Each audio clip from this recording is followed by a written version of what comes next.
Kalau belum subscribe juga segera ya, supaya kita bisa terus mengikuti channel ini dan sehingga channel ini bisa jadi berkat dalam hidupmu. Jika kami mengalami up and down dalam hidup ini, Kaulah pegangan kami. Mewakili seluruh keluarga saat teduh, hamba syafaat dulu. Pegang dan jamah tongkat gadamu demi mereka. Jamalah setiap keluarga saat teduh dalam pergumulannya. Berikan kemenangan, bukakan jalan di mana tiada jalan. Tuhan, Kau maha perkasa. Engkau lebih besar dari ciptaanmu. Segala sesuatu tidak ada yang melampauimu. Berkati pemberitaan firman, beri kejelasan, simplicity. Dan your Holy Spirit, Roh Kudus-Mu yang bekerja. Sembunyikan hamba di balik salib-Mu dalam nama Yesus. Amin. Seperti yang saya katakan, kadang-kadang saya bisa merasakan beban yang Anda rasakan. Khususnya waktu pagi hari saya berbahasa roh, waktu bangun tidur, itu saya bisa merasakan jemaat punya beban. Ya sebagai gembala berjaga atas jiwa, itu Alkitabiah. Tapi yang tahu persis apa yang Anda gumulkan ya Yesus. Tuhan Yesus saja. Selain Dia maha tahu, Dialah juru selamatmu satu-satunya. Dialah Mesias. Hari ini saya mau menyampaikan satu judul yang bunyinya begini, ketika dalam badai. Ya, ketika dalam badai. Karena saya rasa ada beberapa orang sedang dalam badai, beberapa akan masuk ke dalam badai. Sebagian lagi udah lewat sih. Tapi hidup ini kan silih berganti, selalu ada badai baru. Firman ini akan melengkapimu. Buka bersama dengan saya, Mazmur 29, ayat 1-11. Ada sebuah kesaksian roh di dalam diri saya, hatiku tetap damai, sekalipun dalam badai. Ayo, hati kita tetap tenang, sekalipun dilanda permasalahan. Ini adalah Mazmur Daud, kebesaran Allah dalam badai. Ayat 1, kepada Tuhan hai penghuni sorgawi, kepada Tuhan sajalah kemuliaan dan kekuatan. Berilah kepada Tuhan kemuliaan namanya, sujudlah kepada Tuhan dengan berhiaskan kekudusan. Stop di sana dulu, ada ayat, totalnya ada 11 ayat, saya baca 2, saya jelaskan satu persatu. Ini Mazmur Daud, Daud yang nulis Mazmur ini. Mazmur adalah lagu. Dia nyanyi, entah apa yang dia alami. Yang pasti Daud itu banyak sekali mengalami gejolak dalam hidupnya. Bermula sebelum jadi raja dikejar-kejar Saul segala, Mazmur Daud itu relevan karena dia bukanlah orang yang berteori. Mazmurnya itu keluar dari kehidupannya sehari-hari. Dan seringkali mazmur terindahnya keluar dari lembah kekelaman yang dia lalui. Daud mengalami sesuatu badai, entah apa. Tetapi dalam badai itu Daud bermazmur. Ini juga mazmur unik sekali ya. Mazmur 29 adalah mazmur yang dibaca secara tradisional oleh orang tua Yahudi kepada anak-anaknya. Saat apa? Saat ada badai di luar atau lagi ada cuaca buruk. Misalnya kalau di rumah ditutup rapat-rapat, jendela segala, lalu bunyi angin, gitu mungkin ya. Mungkin goyang-goyang semuanya, tiang-tiang di depan. Dan bisa kelihatan dari jendela, angin menerpa seperti mau pecah. Orang Yahudi tidak izinkan anaknya ketakutan. Karena itu mereka langsung bacakan Mazmur 29. Mazmur 29 ini adalah Mazmur yang dekat di dalam hati orang Israel. Karena dari kecil mereka dibacakan oleh papa mamanya. Makanya itu kita yang punya anak, sedikit tambahan info di sini, jangan suka bagi-bagikan yang negatif. Nanti mereka tumbuh dewasa punya gambar diri yang salah. Lebih celaka lagi kalau punya gambar tentang Tuhan yang tidak benar. Janganlah kita pesimis kalau sama anak. Ya gimana, apakah saya harus pura-pura? Ya kita harus bertobat dulu, jangan kita juga jadi orang yang negatif. Karena ikan yang busuk tidak bisa disembunyikan lama-lama, masukkan kulkas pun akan bau. Kalau kita menyimpan dalam diri kita negatif spirit, kalau kita simpan dalam diri kita itu rasa ketakutan yang tidak pernah kita serahkan kepada Tuhan, lama-lama juga akan menular ke keluarga kita.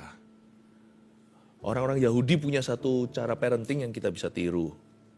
They read Psalm 29, mereka bacakan Mazmur 29, when the weather outside is frightful. Seperti lagu Christmas itu ya, ketika cuaca di luar itu buruk sekali. Orang Yahudi malah justru membacakan Mazmur 29. Ketika ada guntur gemuruh, mereka ingatkan anak-anaknya, itu hanyalah ciptaan Allah. Di balik guntur dan halilintar itu ada yang lebih berkuasa.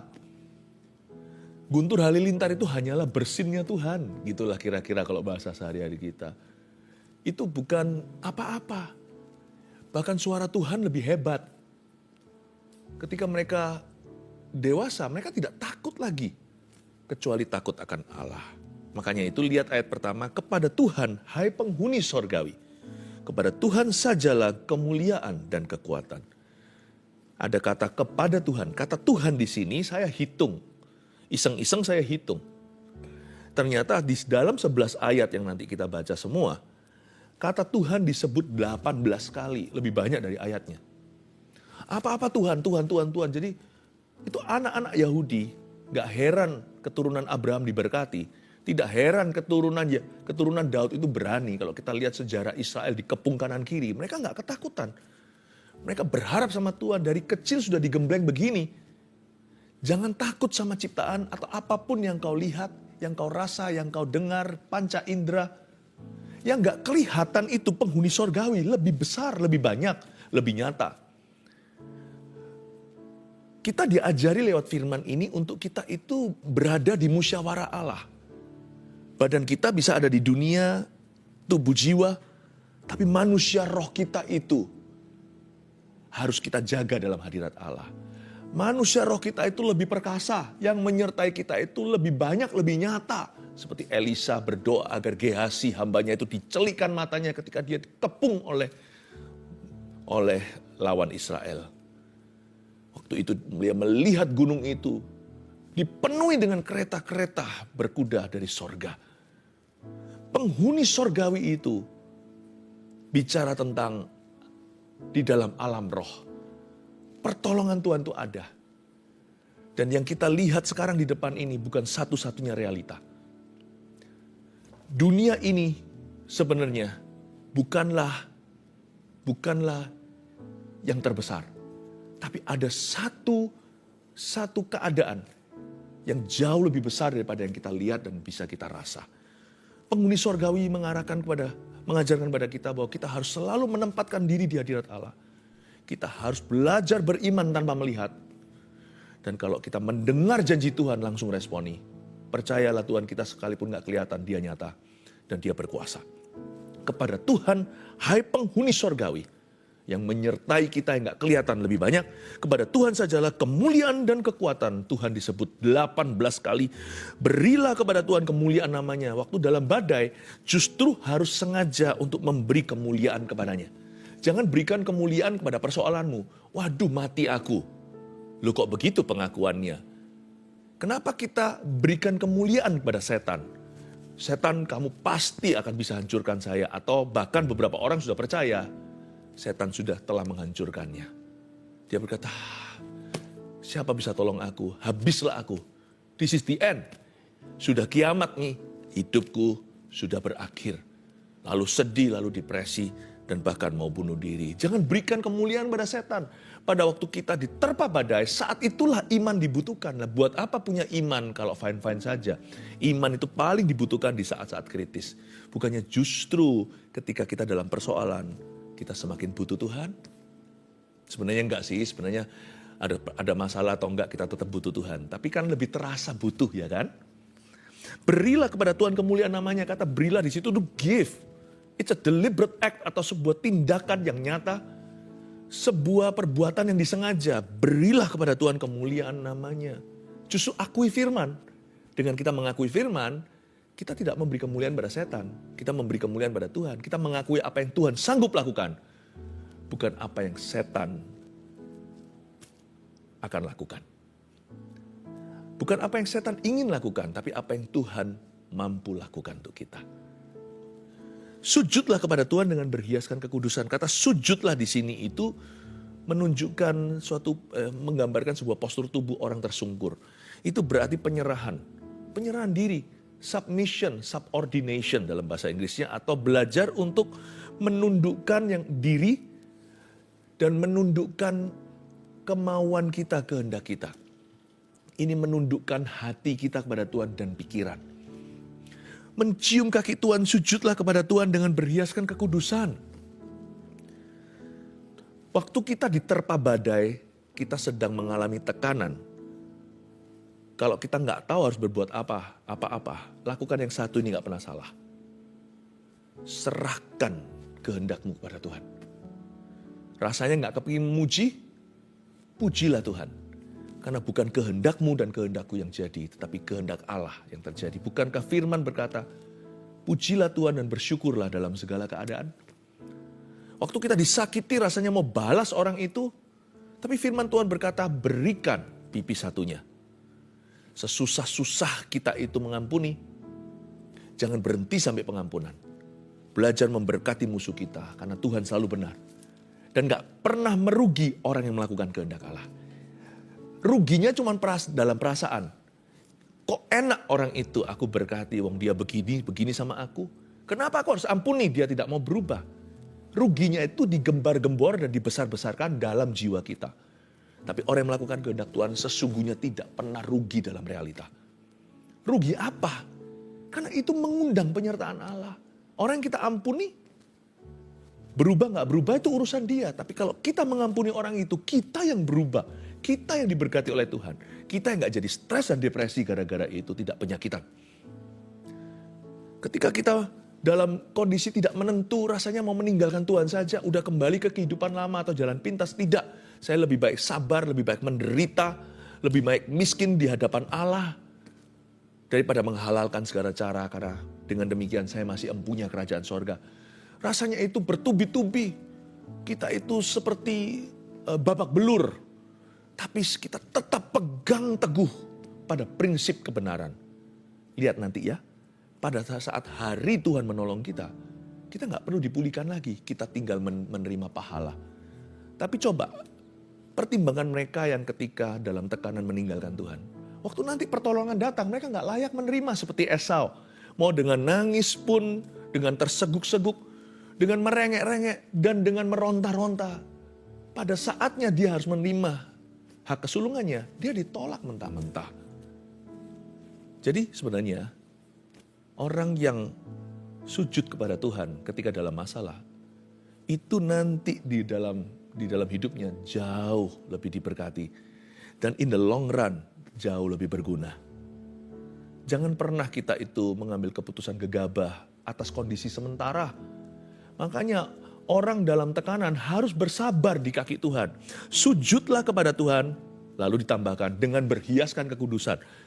Berhiaskan kekudusan dan berhiaskan kekudusan dalam bahasa Inggrisnya in the beauty of holiness. Bukan berhiaskan kekudusan semata-mata, tapi kekudusan itu seperti permata.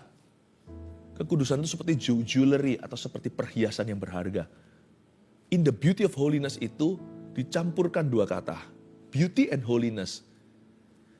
Keindahan, beauty atau kecantikan. Keindahan dengan kekudusan. Rasanya jarang ya orang itu ngeperkan berdua ini. Jarang sekali orang menjodohkan yang namanya kekudusan dengan keindahan. Yang namanya kekudusan itu biasanya sakit. Ini kan pikiran kita sebagai manusia. Aku harus jaga kekudusan, itu bayar harga, salibkan daging. Rasanya seperti mengekang nafsu, rasanya itu tidak happy begitu. Ayat ini aneh sekali. Kekudusan itu dianggap sebagai manisan. Kekudusan itu dianggap manis sekali, enak sekali, nyaman. Tergantung dari sisi mana. Berzina enak, ya bagi orang yang mengejar nafsu. Tapi setelah itu kan seperti makan roti yang manis lalu jadi duri di tenggorokannya. Jadi kanker kemudian. Tetapi kekudusan itu seolah-olah susah di depan. Enggak, saya tetap akan setia. Apapun terjadi saya tetap akan setia. Tapi gara-gara itu manisnya di belakang, aduhai luar biasa. Seumur-umur sampai hari akhir hidupnya. Rumah tangganya utuh, bahkan rumah tangganya sangat-sangat indah. Rumah tangganya itu, hubungan dalam rumah tangganya, pernikahannya begitu manis seperti madu sorgawi yang diperbaharui. Anak-anaknya diberkati, semua turun-temurun jadi orang-orang besar dan menguasai bumi. Memang susah di depan kayaknya berkata, tidak, itu ada harga dibayar. Tetapi ujungnya itu perhiasan semua, itu indah semuanya. Turun-temurun menuai dari ketaatan sang ayah atau sang ibunya. Tergantung dari sisi mana Anda melihat. Alkitab mengatakan dengan jelas ketika dalam badai, jangan kompromi. Kalau dalam tekanan, dalam persoalan apalagi ya persoalan atau problema nggak kunjung selesai gitu ya. Itu yang melatih otot stamina rohani kita. Rasanya nih kapan aku keluar dari persoalan ini. Rasanya itu kita garu-garu kepala tiap hari, itu kita elus-elus dada dan berkata, kapan ya Tuhan, bila manakah Engkau akan menolong aku. Kalau seperti itu hati kita, jangan tergoda untuk marah. Pada saat kita nggak tahan, desperado, putus asa, cepatlah cium tanah. Kiasan saja ya, atau sungguhan nggak apa-apa.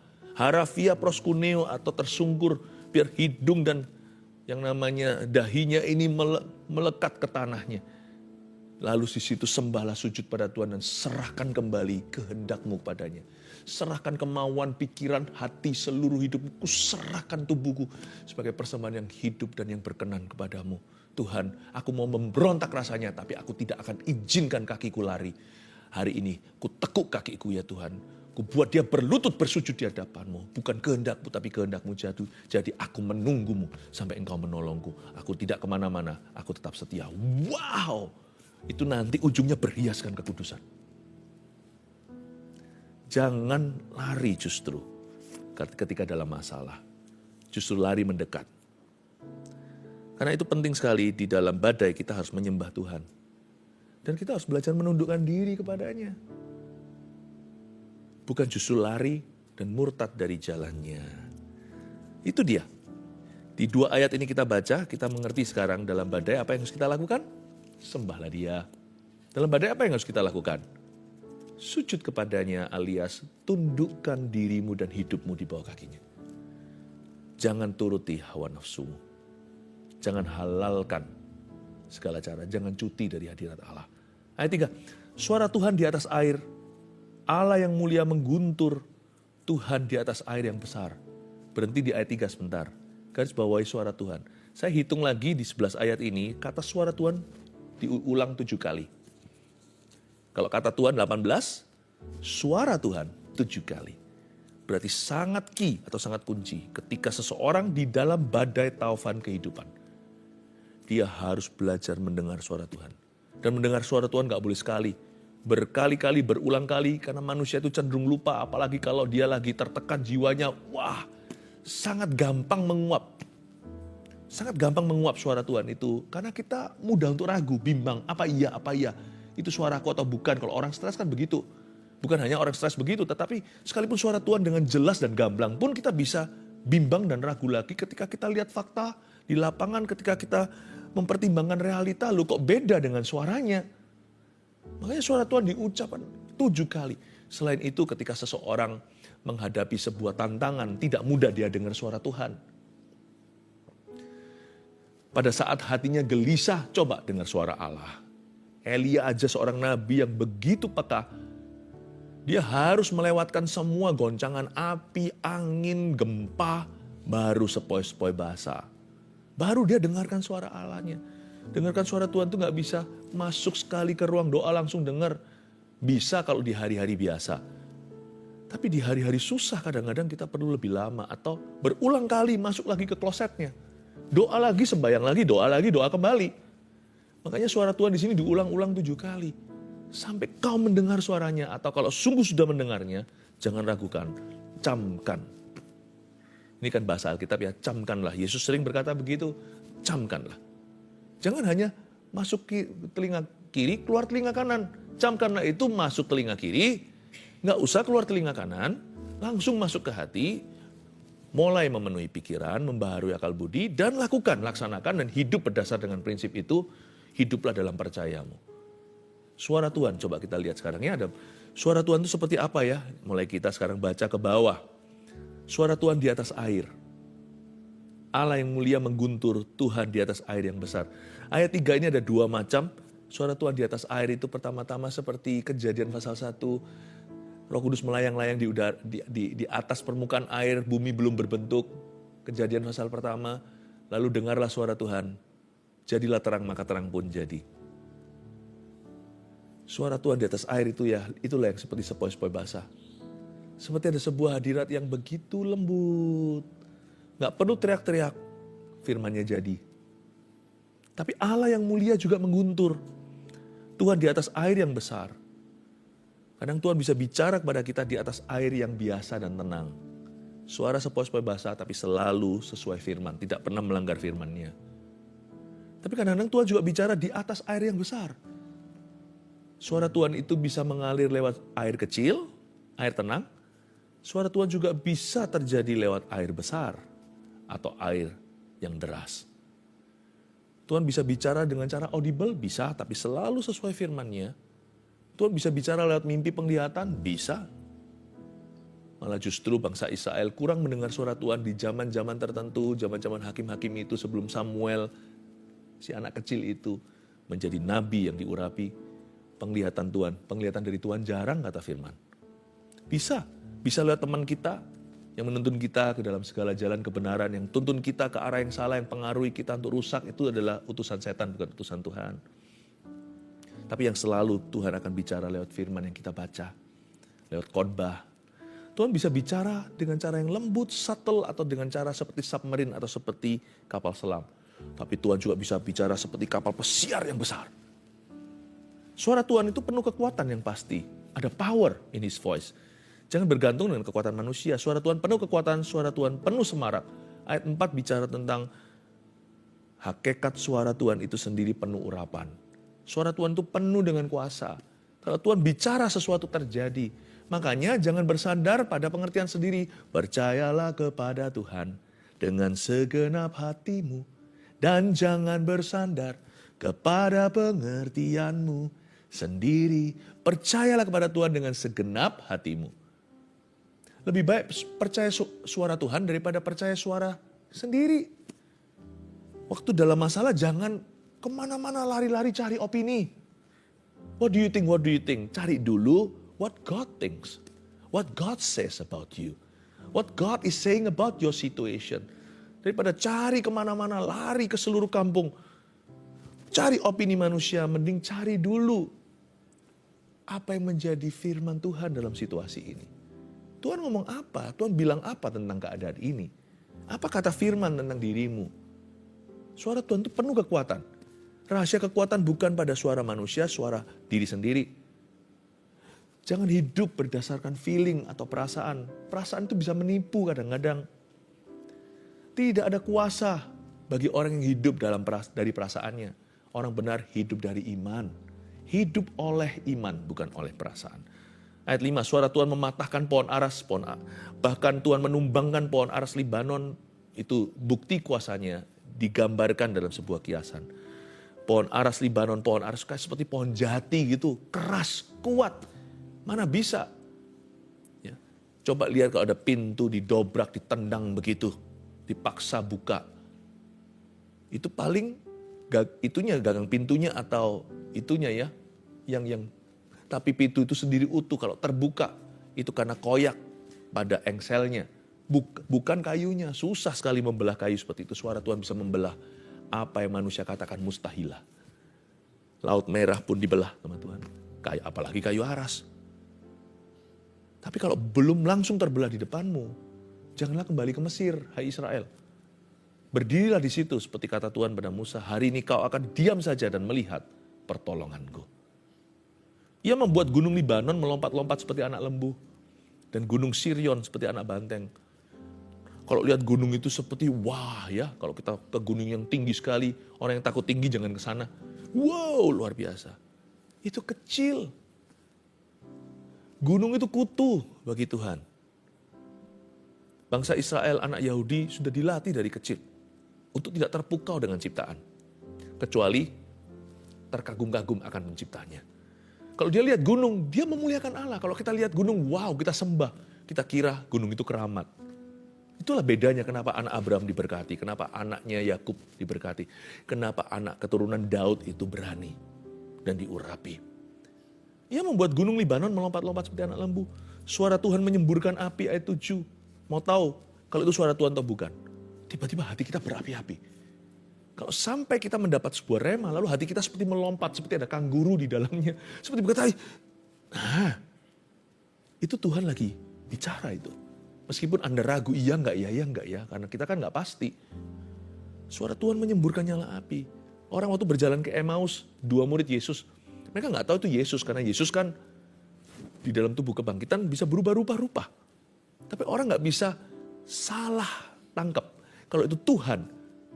Karena ketika Tuhan berbicara kepada mereka, mereka berkata itu pasti Tuhan. Ketika Tuhan tiba-tiba lenyap dari depan mereka setelah memberikan roti dan minuman kepada mereka, mereka berkata itu tadi guru. Karena waktu dia berbicara, hati kita berkobar-kobar. Mau tahu nggak suara Tuhan itu seperti apa rasanya?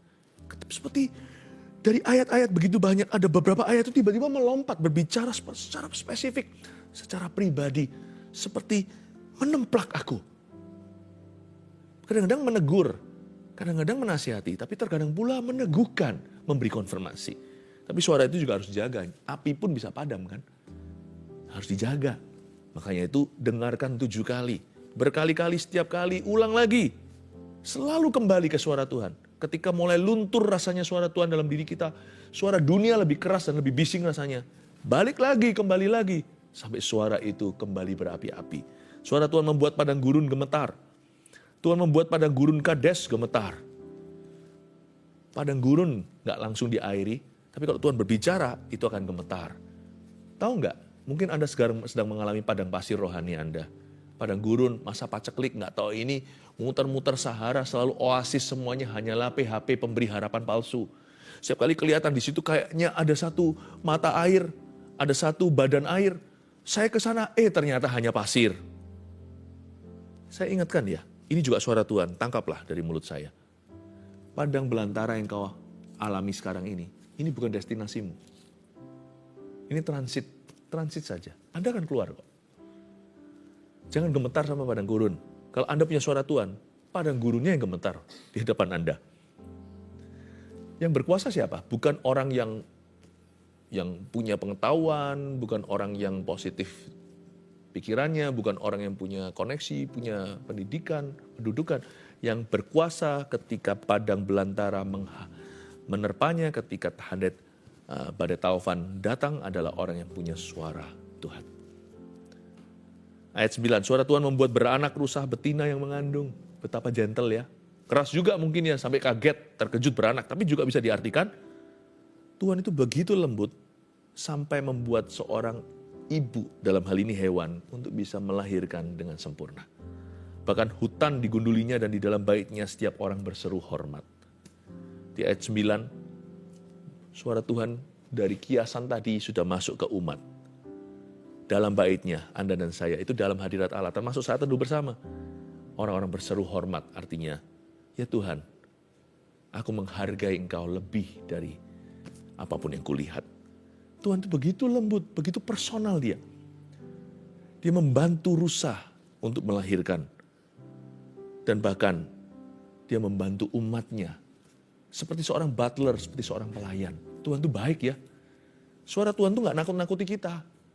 Suara Tuhan itu membuat kita delivery. Membuat kita bisa menghasilkan. Tuhan bersemayam di atas air bah. Wah, ini suara besar. Tuhan bersemayam sebagai raja untuk selama-lamanya.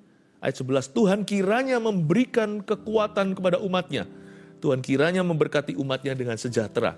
Ayat 11 ini penutupan. Anda perhatikan ada 2 kado dari Tuhan di situ. Yaitu ketika di dalam badai, Tuhan berikan dulu apa? Kekuatan. Tuhan kasih kekuatan baru. Nggak tentu ada mujizat langsung ya, atau jawaban gimana. Tetapi yang pasti orang yang mencari Tuhan saat masalah, orang itu pasti memperoleh kekuatannya. Itu sudah nggak perlu dibantah. Lalu ada janji yang indah. Tuhan kiranya memberkati umatnya dengan sejahtera. Kita dikasih kekuatan di tengah atau di dalam badai. Dalam badai diberi kekuatan baru. Tapi nanti waktu kita keluar dari badai itu, kita diberi damai sejahtera. Ini yang saya sebut strength in the storm, but peace after the storm. Inilah janji Tuhan bagi orang-orang yang setia dan sujud di bawah kakinya sampai badai itu berlalu. 3 poin ini tolong dijadikan rangkuman. Ketika dalam badai nomor 1, sembahlah Tuhan dalam penundukan diri kepadanya. Ingat, kata Tuhan 18 kali disebut, itu bukan iseng atau kebetulan. Always Tuhan, Tuhan, Tuhan, Tuhan. Everything, segalanya Tuhan. Jangan megahkan persoalanmu tapi Tuhannya. 2, dengarlah suaranya yang penuh kuasa atau sepoi-sepoi basah. Sama aja, pokoknya dengarkan. Tapi saya nggak pernah dengar suara Tuhan. Tapi apa yang hatimu katakan dalam firman-Nya? Nah itu juga harus Anda perhitungkan. Itu sepoi-sepoi basah. Kadang-kadang suara Tuhan bisa dengan nyata, lewat nabi, lewat nubuatan, bolehlah. Tapi sekalipun misalkan sekarang di akhir dari saat teduh bersama, kalau saya tidak menyebut Anda dalam hikmat marifat, tetap Roh Kudus sudah berbicara dan sedang berbicara kepada Anda. Sepoi-sepoi basah itu semua kita mengalaminya. Itu namanya the Holy Spirit's inner testimony in you. Kesaksian roh di dalam dirimu. Kesaksian Roh Kudus. Ingat ya, 7 kali kata the voice atau suara Tuhan dituliskan di 11 ayat ini. Terakhir, ketika dalam badai, terimalah dulu kekuatan baru dan damai sejahtera setelahnya. Saya suka sekali kata damai sejahtera di sini. Umatnya dengan sejahtera. Tuhan kiranya memberkati umatnya dengan damai sejahtera. Kata damai sejahtera di situ shalom peace. Yang artinya tidak ada yang hilang, tidak ada yang patah dalam segala rencana Allah atas hidupmu. Kelihatan patah sekarang itu sementara. Kelihatan hilang sekarang pasti nanti akan ditemukan. Dalam Tuhan itu semua akan indah pada waktunya. Tuhan itu pemulih, itu semua akan kembali. Kembali itu atau kembalikan dengan cara yang lain, Tuhan tidak pernah berhutang sama orang-orang yang setia. Terimalah dulu kekuatan hari ini, lalu terimalah damai sejahtera nanti ketika Anda keluar dari masalah itu. Apapun yang hilang, niscaya Tuhan kembalikan. Apapun yang patah, Tuhan akan sambung kembali. Tidak akan dibiarkan bulu itu patah terkulai selama-lamanya. Lingkupi aku Tuhan dengan sayap-Mu. Berkat dari Allah Bapa, Allah Putra, Allah Roh Kudus, Allah yang menunggangi segala badai dan kakinya di atas semua awan-awan. Terimalah berkat dan terimalah keberanian. Dalam nama Yesus, haleluya. Amin.